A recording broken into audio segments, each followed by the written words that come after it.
Welcome to all of our Tucker School fifth graders, and congratulations on your graduation from the fifth grade at the wonderful Tucker School. My name is Walter Timilty. I have the privilege of representing you in the Massachusetts State Senate and working for each and every citizen in the town of Milton and, of course, across the Norfolk, Bristol, and Plymouth district, which I am so proud to represent. And it is also my pleasure today, and distinct honor, to take you on a virtual tour of the State House.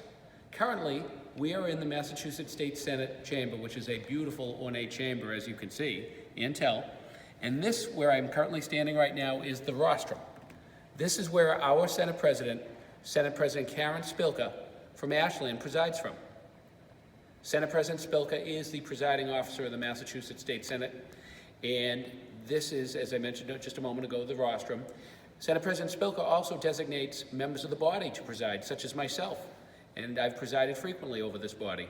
And I consider it to be a wonderful privilege to work for you folks in the Massachusetts State Senate, to serve in this chamber and throughout my district, and to represent the people of the Norfolk, Bristol, and Plymouth district with pride, integrity, passion, and dedication.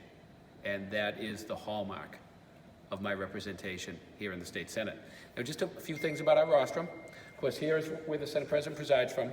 When we go into session, the Senate President or myself, whomever the Senate President has designated that day, will take the gavel.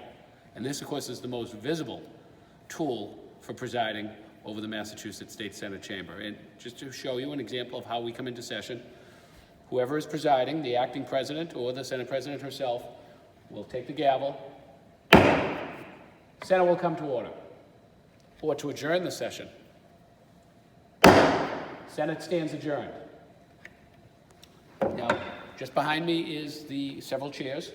This is the Senate President's chair right here. The Senate President, during session, while debate is ongoing, will sometimes sit down, and members of the Senate, like myself, and the Senate President, as somebody has once said before, is first among equals. The Senate President, of course, is our presiding officer, as I mentioned a moment ago, but the Senate President will sit right there, and various members of the body, such as myself, will sit on either side and discuss policy with the Senate President. Discuss legislation, of course, and legislation is policy and policy is legislation. Also discuss the needs of our districts to the Senate President. And that's just a little bit of what transpires up here on the rostrum, actually a big part of what transpires. And also, I must add that as a member of the Massachusetts State Senate, I am one of 40 members, as set by the Constitution. The number of state senators here in this chamber, the complement has always stayed the same. We are each assigned a desk, and that's where we work during the session. While we're in session here, whether it be a full formal session or an informal session, that's also where we debate from. So if you'll follow me, we'll take a walk over to my desk here in the Massachusetts State Senate chamber, which is referred to as desk number 10 numerically, and the Senate President assigns each and every desk to each and every member here in the chamber. So let's take a walk over to my desk.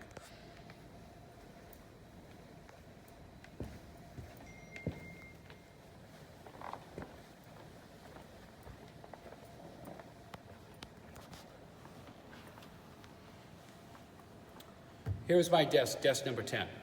Of course, this is where, when I debate and address the body, as I did moments ago, on a bill pertaining to mailing ballots to each and every registered voter across the Commonwealth to ensure safety and ballot access during the COVID-19 pandemic.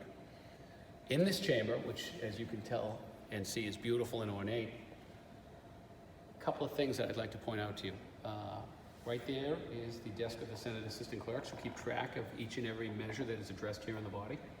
Straight ahead is Senate Legal Counsel. Senate Legal Counsel and Assistant Legal Counsel offers legal opinions on every matter that is addressed here in the body. And of course, as I mentioned earlier, this is where I will address the body from. Now, over at the clerk's desk, just an interesting point of view, there is a guest book. When a famous guest visits the chamber, the Senate President will invite the guest to sign the guest book. And just to give you an example, back in 1975, my Uncle Joe Timilty was a state senator at the time. He brought in then Governor James Earl Carter, the former governor of Georgia, into the body. Then former Governor James Earl Carter was ramping up to run for the presidency of the United States, and of course later became our president, the 39th president of the United States of America. In this chamber, then Governor Carter signed the guest book and wrote, Jimmy Carter, future President of the United States. Just to give you a little bit of history, and I'm very proud of the fact that my uncle brought this future President of the United States into the Senate chamber. Now, here in this chamber, we are directly below the Golden Dome, and as I mentioned earlier, there are 40 state senators as set by the Constitution, 39 of whom sit around this circle of desks. The 40th, of course, is our Senate President, who is elected by her peers and is our presiding officer, as I mentioned earlier. Voting in the state Senate is still conducted by voice vote. However, emergency orders have been added to our Senate rules, permitting remote voting to preserve social distancing during the COVID-19 pandemic and, of course, the subsequent state of emergency that has been declared by Governor Baker.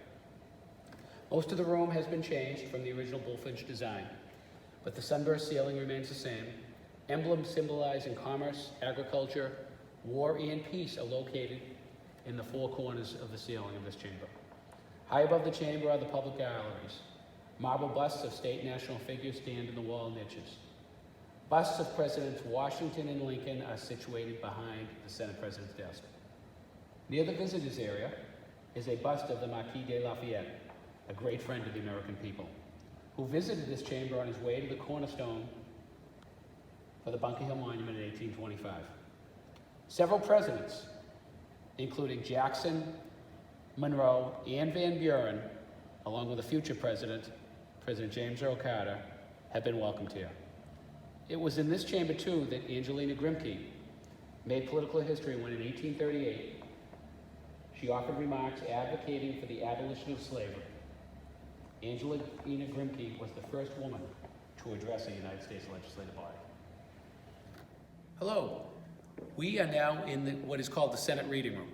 The Senate Reading Room, or Senate Reception Room, long ago was the original Massachusetts State Senate Chamber. And the current Senate Chamber, which is across the hall in what is called the Senate Lobby, was the House of Representatives Chamber. Now, if you look around this room, this beautiful room, by the way, you'll see many portraits hanging up on the walls and up on the balcony, which, of course, used to be the balcony for the general public when this was the Massachusetts State Senate Chamber. And the portraits you see are of former Senate presidents. There is a tradition here that when Massachusetts State Senate presidents are about to retire, they commission an artist to paint a portrait of themselves. And it is incumbent upon the next Senate president to have what's called a hanging ceremony, where the portrait literally is hanged, and ceremonial in that the former Senate president will invite his former colleagues, friends, and family to observe the hanging. Now, if you look around the room, there are some extremely famous individuals, not only in the history of the Massachusetts Bay Colony at one time, the Commonwealth of Massachusetts, but also the United States of America. First and foremost, over here we have President Calvin Coolidge. President Coolidge was the president of the Massachusetts State Senate, as you can read here on the plaque, from 1914 to 1950. He served with my great-grandfather, Senator James P. Timilty. My great-grandfather, James P. Timilty, was the first state senator from Roxbury, and the Timilty Middle School is named after him, which is something my family and I are very proud of. President Coolidge was also the governor of the Commonwealth from 1919 to 1920, and he was the president of the United States from 1923 to 1929. I have been told, unconfirmed however, that my great-grandfather was President Coolidge's campaign manager. Now that is unconfirmed, and I have not received any clarification as to whether my great-grandfather was his campaign manager rounding up votes for the Massachusetts State Senate presidency, for the governor of the Commonwealth, or for the presidency of the United States. So it's a little bit of urban legend, but it's something I'm fond to recount. Now, if you look at some of the other portraits over here, most notably, you have a picture of former Senate President, State Senator Therese Murray from Plymouth. Senate President Murray was a pioneer and is a pioneer. She was the first woman to preside over the Massachusetts State Senate. Since then, 3 of our last 4 Senate presidents are women, something that I and the body are very proud of. Now, if you look over here, you have a portrait of Horace Mann, who was the president of the Massachusetts State Senate from 1836 to 1837. And this was a gift of the Massachusetts Teachers Association in 1972, as the plaque reads, due to Horace Mann's wonderful contribution to education all across our great nation here in the Commonwealth of Massachusetts. So this is our Senate reading room. It is frequently used for meetings, for conferences. It's a place where if I have constituents in, visiting to talk about an issue, we can meet here. It's also a room that we can conduct meetings in while we're in session. Welcome to Nurses Hall.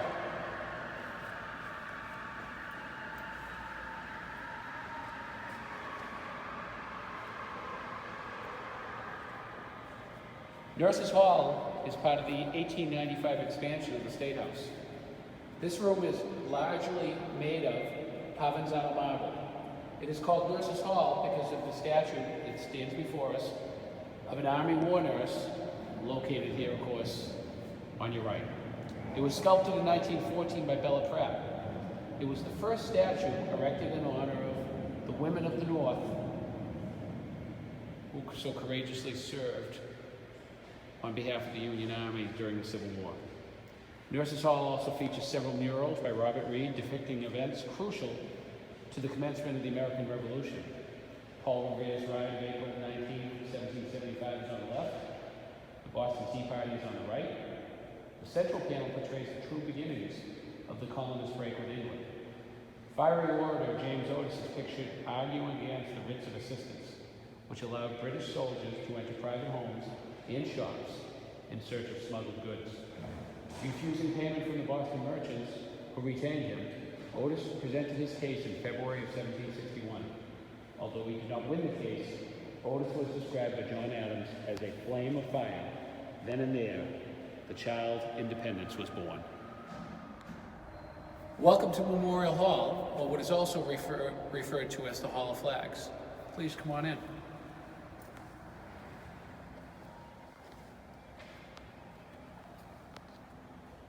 This is a very special hall, as you can tell. It is a place where all of our Massachusetts servicemen and servicewomen are both honored and remembered. The return of the colors, shown in Edward Simmons' mural on your right, depicts the return of the flags that Governor Andrew had given the Massachusetts regiments as they departed to fight in the Civil War.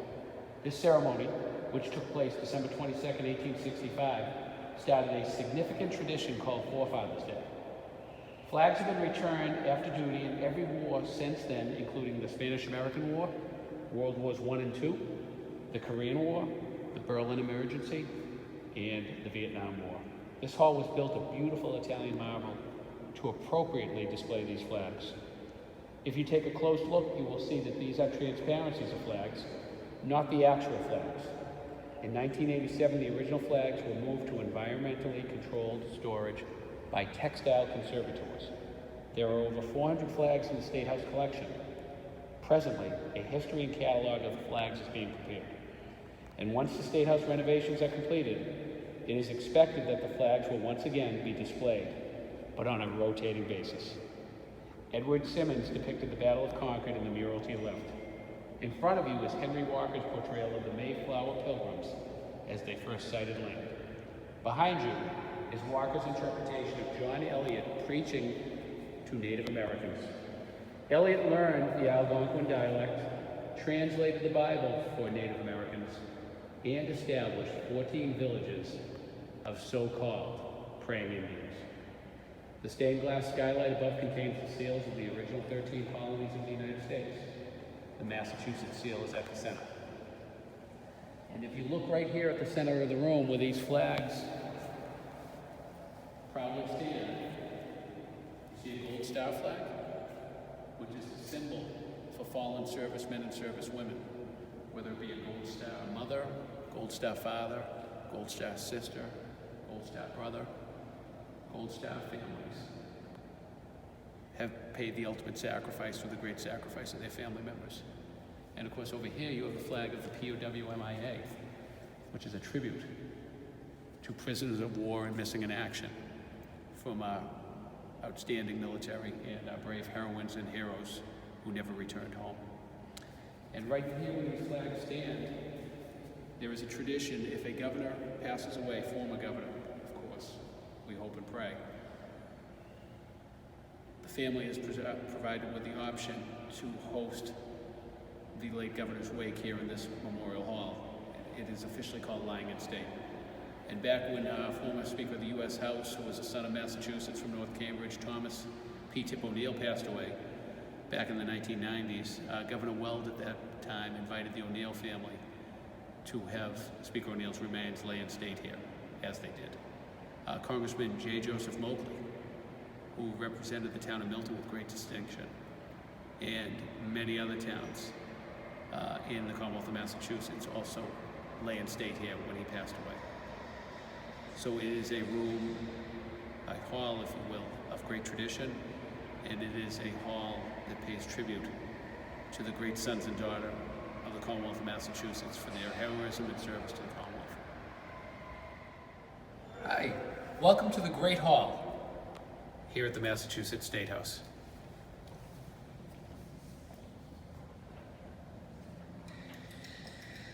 The Great Hall is the newest addition to the State House, completed in 1990. Previously, it was an open space. It was built up from the basement and topped with a glass dome. This magnificent tricolored marble hall is used for official state functions and receptions. The clock was designed by R.M. Fisher, a New York artist, to serve as a functional piece of artwork. Fisher was inspired by the clocks that grace the town halls, churches, and other meeting halls of New England. In an attempt to relate to the space surrounding the clock, he has employed many arcs and circles that echo the architectural elements of the buildings, such as the arched doorways and circular patterns of the marble floor.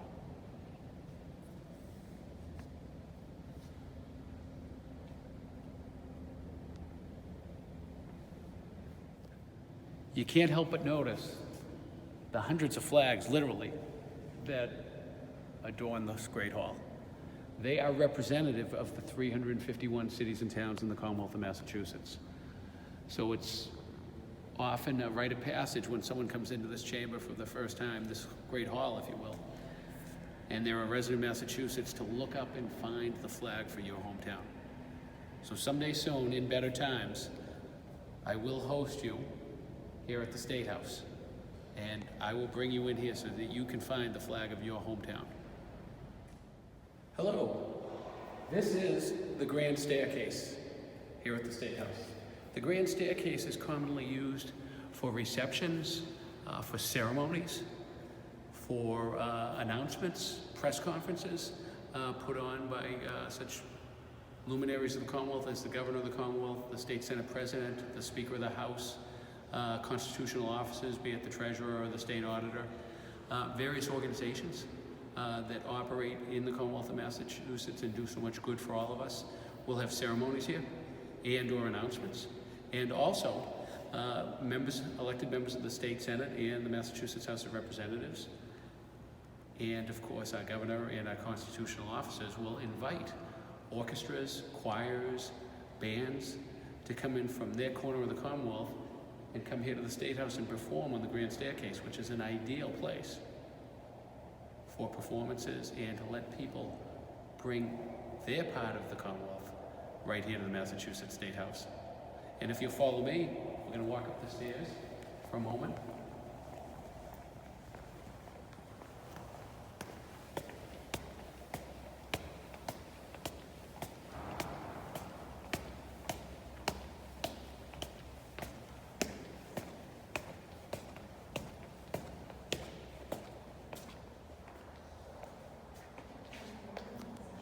Here at the top of the grand staircase, we have the grand staircase's window.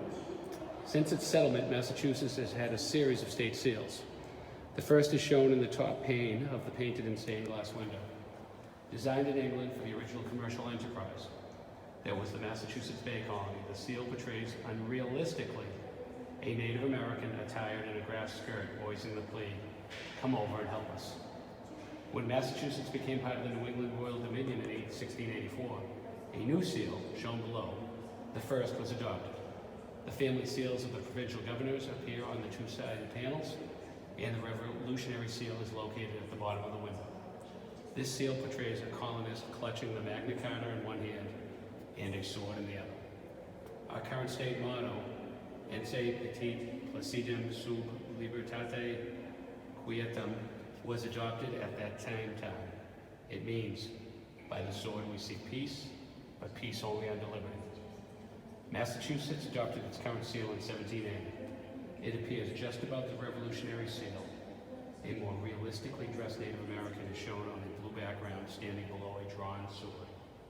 The star over his shoulder indicates that Massachusetts is one of the original colonies. The motto of the Commonwealth appears at the bottom of the seal. Hi. Thank you very much for coming along on this tour that I had the privilege of conducting for you, as it is my great privilege to work for you and represent you here in the Massachusetts State Senate. I want to wish you all the best in your middle school career. I'm very excited for the opportunities that lie ahead of you in both middle school and high school, and a very hearty, once again, congratulations on graduating from middle school. I look forward to hosting you in this building in person in better and happier times. I hope that you and your families enjoy a wonderfully healthy summer. Thank you.